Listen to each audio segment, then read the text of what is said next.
Have you ever stopped to wonder if some of the things you believe might actually be carefully crafted lies, repeated so often they start to sound like truth? From the widespread but baseless claim that the American election was stolen, to conspiracy theories suggesting vaccines cause autism, and even that harmless advice from your grandmother insisting that carrots will help you see in the dark, lies have a remarkable power. What's even more unsettling is that some of these falsehoods were intentionally created, designed to manipulate governments, economies, and, yes, even you. Let's take a closer look at 5 of the most persistent and dangerous lies circulating in the United States. First, election fraud myths. Despite overwhelming evidence and countless court cases, the idea that mass voter fraud changed the outcome of a national election continues to erode trust in democracy. Then, there's the vaccine autism myth, born from a discredited study and fueled by fear. This lie has led to vaccine hesitancy that endangers public health. Another enduring myth is the belief that certain foods like carrots can grant you superhuman abilities, such as night vision. While carrots are healthy, this story was actually wartime propaganda, crafted to mask military secrets. We encounter these falsehoods in news headlines, social media feeds, and conversations with friends and family. Some are harmless, others have real-world consequences, shaping public policy, dividing communities, and putting lives at risk. Unpacking these myths is not just about setting the record straight, it's about empowering ourselves to think critically, question what we hear, and seek out the truth. So, as we explore these 5 persistent lies, prepare to challenge what you thought you knew, because sometimes the truth is stranger than fiction. During World War II, a peculiar myth began to take root in the public consciousness. A myth that eating carrots could dramatically improve night vision. At first glance, it seemed a harmless, even charming idea. Parents encouraged their children to eat more vegetables, promising them the eyesight of an owl if they simply finished their serving of carrots. But behind this simple notion lay a remarkable story of wartime deception, nutritional science, and the enduring power of a well-told tale. The origins of this myth trace back to the British government during the height of the war. At the time, British pilots were demonstrating unprecedented accuracy during nighttime air battles, intercepting enemy bombers with remarkable success. Unbeknownst to the public and to their adversaries, the British Royal Air Force had begun using a revolutionary technology: radar. Radar allowed pilots to detect enemy aircraft at night or in poor visibility, a game-changing advantage that the British military wished to keep secret at all costs. To explain their pilots' newfound prowess without revealing the existence of radar, the British government launched a clever campaign of disinformation. They credited the pilots' extraordinary night vision to a diet rich in carrots, implying that the vegetable had bestowed almost superhuman abilities on their airmen. Posters, newspaper articles, and radio broadcasts extolled the virtues of carrots, urging citizens to eat more of them for the sake of their own eyesight and the war effort. The story was simple, plausible, and easy to spread. From a nutritional standpoint, there is a kernel of truth to the story. Carrots are indeed rich in beta-carotene, a precursor to vitamin A, which is essential for maintaining healthy vision. Vitamin A deficiency can lead to night blindness, a condition where it becomes difficult to see in low light. In this sense, eating carrots does contribute to eye health, particularly in populations at risk for vitamin A deficiency. However, the leap from maintaining normal vision to acquiring superior night vision is unfounded. Once the body's needs for vitamin A are met through a balanced diet, consuming extra carrots does not enhance eyesight further, nor does it offer any special advantage in the dark. The idea that carrots can grant heightened night vision is, at best, an exaggeration. Nevertheless, the myth persisted and flourished, bolstered by its association with the noble cause of wartime effort and the authority of official sources. Over time, this narrative became deeply embedded in popular culture, especially in English-speaking countries. Even today, it is not uncommon to hear parents encouraging their children to finish their carrots by invoking the promise of better eyesight. The myth has become a staple of common wisdom, repeated in classrooms and around dinner tables, often with a knowing wink. Its endurance demonstrates how a well-intentioned piece of misinformation, when linked to a trustworthy source or a noble purpose, can outlast its original context and take on a life of its own. In the grand scheme, the carrot vision myth is relatively harmless, far less consequential than many other myths and pieces of misinformation that circulate in society. Yet it serves as a gentle reminder of how easily stories can become accepted truth, especially when they offer a simple explanation or a desirable outcome. The tale of the carrot and the night vision is a testament to the power of narrative and to our human tendency to believe what we want to believe, especially when it comes wrapped in the authority of science or the urgency of national need. As we enjoy our next carrot, it is worth remembering how history, nutrition, and a touch of wartime cunning blended to create one of the most enduring food myths of the modern era.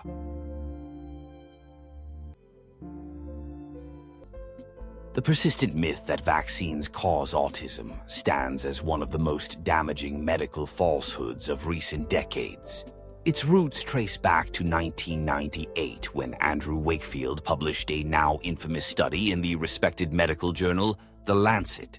In that paper, Wakefield suggested a link between the MMR vaccine, protecting against measles, mumps, and rubella, and the onset of autism spectrum disorders in children. What followed was a global firestorm of fear, doubt, and controversy. Parents, worried for their children's safety, began to question the very foundation of routine immunization. However, what many didn't realize at the time was that the study was deeply flawed, based on manipulated data, and driven by ethical violations. Wakefield's research would later be thoroughly debunked, the study retracted in full, and Wakefield himself stripped of his medical license. But by then, the damage had been done. The seeds of mistrust had already taken root. In the years since, the scientific community has worked tirelessly to examine, challenge, and ultimately dismantle the claims made in Wakefield's study. Large-scale studies involving millions of children across multiple countries have consistently found no evidence of any causal link between vaccines and autism. These findings have been reaffirmed by leading health authorities worldwide, including the World Health Organization, the Centers for Disease Control and Prevention, and countless national medical associations. The message is clear and consistent. Vaccines are safe, effective, and do not cause autism. Yet, despite overwhelming scientific consensus and rigorous research, the myth continues to circulate. On social media platforms, in online forums, and even among public figures, the false association between vaccines and autism is still propagated. This ongoing misinformation campaign fuels vaccine hesitancy, leading some parents to delay or refuse immunizations for their children. The consequences are tangible and troubling.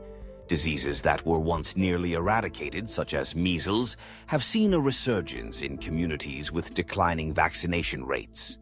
Outbreaks put not only unvaccinated children at risk, but also vulnerable populations who cannot be immunized due to medical reasons. The reasons behind the persistence of this myth are varied. Some individuals truly believe the falsehood, driven by fear or a lack of access to accurate information. Others, however, exploit the controversy for personal gain, selling unproven alternative treatments, building online followings, or advancing ideological agendas that undermine trust in government and science. In the United States, the myth has become entwined with broader cultural currents of skepticism toward scientific institutions. This skepticism hampers public health efforts, erodes trust in medical professionals, and jeopardizes the hard-won gains of modern medicine. Ultimately, the story of the vaccine autism myth is a cautionary tale about the power of misinformation. It demonstrates how a single fraudulent study, amplified by media and social networks, can have far-reaching and lasting consequences. Even after rigorous refutation and public correction, the myth lingers, casting a shadow over public health campaigns and endangering vulnerable communities. Combating this falsehood requires ongoing education, transparent communication, and a commitment to evidence-based medicine. By understanding the origins and persistence of this myth, we can better arm ourselves and our communities against the spread of medical misinformation and work to ensure that every child receives the safe, life-saving protection that vaccines provide. In recent months, a persistent narrative has circulated across the United States, especially in the aftermath of devastating hurricanes and wildfires. This narrative suggests that the Federal Emergency Management Agency, or FEMA, provides only a meager $750 million in assistance to disaster survivors, and perhaps more controversially, prioritizes aid to Republican-leaning areas while neglecting communities in Democratic states. The claim has gained traction on social media, among certain political figures, and even in mainstream conversations, fueling suspicion and resentment during moments of crisis. But how much truth is there to these stories, and what are the deeper consequences of such misinformation? At the heart of this controversy lies the powerful combination of natural disaster, political polarization, and the universal human need for support in times of hardship. For many Americans, the promise of federal assistance after a disaster is a lifeline, a way to rebuild homes, restore communities, and recover some sense of normalcy. When that promise is called into question, especially with allegations of bias or neglect, it can breed anger, distrust, and division. The recent spread of the FEMA narrative is a textbook example of how misinformation can thrive in uncertain times. The accusation that FEMA distributes only 700 ambulans in aid and systematically favors Republican states paints a picture of a government using humanitarian relief as a political weapon. According to this claim, Democratic communities receive less help, while those supportive of the current administration are rewarded. The implication is clear. Federal disaster relief is not a matter of need, but of political loyalty. However, these allegations simply do not stand up to scrutiny. FEMA itself has responded directly, releasing public reports and official statements to refute these claims. The agency has presented clear, transparent data showing that in 2024 alone, it has distributed over $210 million in disaster assistance, funds that have gone to both Democratic and Republican states.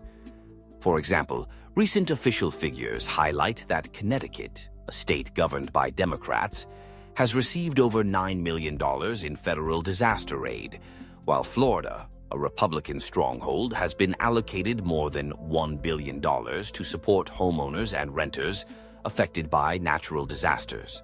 These numbers are a testament to FEMA's commitment to providing aid based on need and severity, not political affiliation. The reality is that disaster assistance decisions are governed by clear criteria, including the scale and impact of the event, the resources of the affected community, and the urgency of needs on the ground. FEMA's mandate is to serve all Americans impartially, and the evidence shows that this remains the agency's guiding principle. Yet, the persistence of the false narrative reveals a deeper issue: the willingness of some groups to exploit moments of vulnerability for political gain. By spreading the myth that FEMA acts with political favoritism, certain actors seek to foment a sense of abandonment, particularly among citizens in Democratic-leaning areas. This tactic is not new, but it is especially potent in times of crisis, when emotions run high and trust is fragile. The goal is to reinforce the idea of a divided America, split into red and blue states, and to fuel antagonism by suggesting that the federal government punishes its opponents. The consequences of such misinformation go beyond political discourse. When communities believe they will be overlooked or mistreated, they may hesitate to seek the help they desperately need. This hesitation can have real damaging effects on recovery efforts, leaving people more vulnerable and slowing the work of emergency responders. Moreover, the spread of false information undermines public confidence in FEMA and in the broader institutions responsible for disaster response. In the end, the manipulation of tragedy for political or media advantage is a disservice to all Americans. In times of crisis, unity and trust are essential. By separating fact from fiction and recognizing the importance of unbiased, equitable disaster relief, communities can better support one another and ensure no one is left behind when disaster strikes.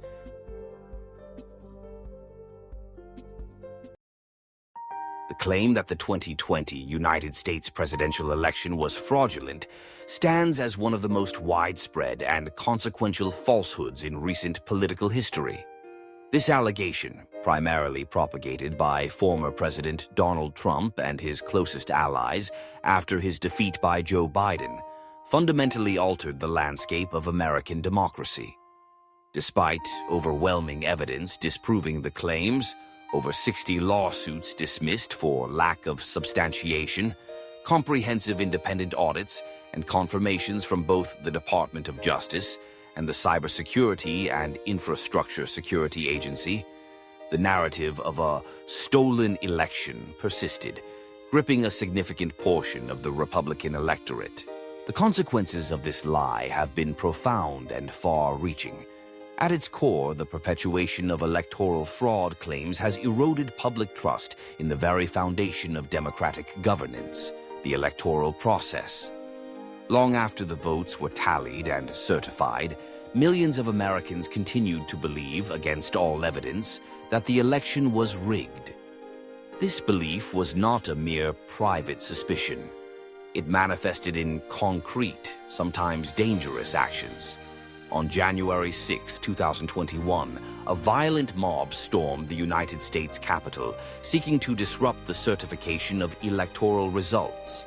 This unprecedented attack on the seat of American government was fueled, in large part, by a fervent conviction in the myth of a stolen election. Beyond the violence of that day, the effects of the lie radiated through American society in more subtle but equally troubling ways. The disinformation campaign surrounding the election found fertile ground on social media platforms, where false claims about dead people voting, hacked ballot machines, and digital manipulation spread rapidly and largely unchecked. These theories, often lacking any factual basis, were amplified by influencers, partisan media, and even elected officials. The result was an erosion of shared reality, making it increasingly difficult for Americans to agree on basic facts. Institutions designed to safeguard democracy faced mounting pressure.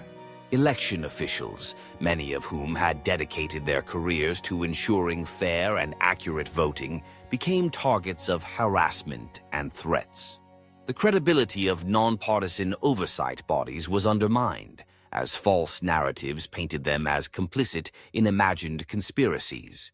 In some states, lawmakers cited the myth of widespread fraud as justification for introducing restrictive voting laws, claiming to protect election integrity. In practice, these measures risked disenfranchising legitimate voters, particularly among minority communities, under the guise of safeguarding democracy. This episode highlights the power of a politically convenient lie, especially when it is championed by high-profile leaders and repeated across segmented media channels. Even when confronted with clear and overwhelming refutation, such a narrative can take root and flourish. The structure of modern information ecosystems, characterized by echo chambers and algorithm-driven content, amplifies the reach and staying power of disinformation. For many, the endorsement by trusted figures outweighed any contradictory evidence, illustrating how authority and repetition can override fact. The long-term implications are sobering. The widespread acceptance of the fraud narrative threatens the perceived legitimacy of elections, not just in 2020, but for future contests as well. As faith in the electoral process wanes, so too does the willingness of citizens to accept outcomes that do not align with their preferences. The very principle of peaceful transfer of power, a cornerstone of American democracy, becomes vulnerable. In the end, the myth of the stolen elections serves as a cautionary tale. It demonstrates how fragile democratic norms can be in the face of sustained, strategic disinformation, and how critical it is for institutions, leaders, and citizens alike to defend truth, uphold transparency, and recommit to the principles that bind a society together. The widely circulated claim that people lie an average of 3 times a day is a statistic that has permeated countless self-help books, motivational talks, and articles on communication. Its allure lies in its simplicity and apparent universality, suggesting that deception is woven into our daily lives, almost as if it's a natural human reflex. But when we look beyond the repetition of this number and examine the scientific research, a very different story emerges. The origins of the 3 lies per day statistic are murky at best. Unlike many data points in psychology, this figure lacks a clear, reputable study to back it up. Instead, it seems to have gained traction simply by being repeated often enough, especially by authors and consultants seeking to promote their expertise in detecting deception or mastering communication skills. The number sounds plausible, and that plausibility is often all it takes for a statistic to become accepted wisdom, regardless of its accuracy. Serious scientific investigations into lying paint a more nuanced and, in some ways, reassuring picture. Research conducted at prominent universities, such as Michigan and Massachusetts, suggests that the vast majority of people do not lie every day. In fact, about 60% of individuals report not telling a single lie in a given day. Rather than being an everyday habit for everyone, lying is often concentrated in a small subset of the population. This minority of chronic liars accounts for most of the lies told, skewing perceptions about the prevalence of dishonesty in society at large. So why is the false statistic so persistent? Part of the answer lies in its psychological appeal. The idea that everyone lies, and does so frequently, normalizes dishonesty. It allows people to view lying as an inevitable part of human interaction, something that happens so regularly that it's almost impossible to avoid. For some, this may serve as justification for their own lapses in honesty, or as a defense mechanism against the fear of being deceived by others. In the American social context, this normalization can help to explain or even excuse everyday acts of deception, whether they occur in personal relationships or professional environments. The repetition of the 3 lies per day myth also benefits those who have a vested interest in it. Authors, public speakers, and coaches often use the figure as a hook to draw audiences into their seminars or persuade readers to buy their books. The more the statistic is repeated, the more credible it appears, feeding a cycle in which myth masquerades as fact. But the implications of accepting this falsehood are far from trivial. When we believe that lying is universal and unavoidable, we risk undermining the ethical standards that form the foundation of trust in our relationships and institutions. If everyone is presumed to be dishonest by default, suspicion and cynicism can take root, eroding the very social fabric that depends on honesty and mutual respect. In reality, the scientific evidence suggests that honesty is far more common than the myth implies. Most people strive to tell the truth, and when they do lie, the lies are often small and motivated by a desire to spare someone's feelings or avoid conflict. The chronic liars who account for the majority of falsehoods are the exception, not the rule. Recognizing the inaccuracy of the 3 lies per day claim is more than a matter of setting the record straight. It's about challenging the narratives that shape our understanding of human behavior. By grounding our beliefs in solid evidence rather than catchy but unfounded statistics, we can foster a culture that values integrity, encourages trust, and resists the normalization of dishonesty. In the end, honesty remains not only possible, but far more prevalent than we might have been led to believe. If these revelations surprised you, just imagine what else might be hidden behind the absolute truths we hear every day. By choosing to question what you've always been told, you take the first step toward genuine understanding. Stay curious, keep asking questions, and never settle for easy answers. True knowledge begins when you're willing to doubt. Join us as we uncover some of history's boldest lies and challenge the stories that shape our world.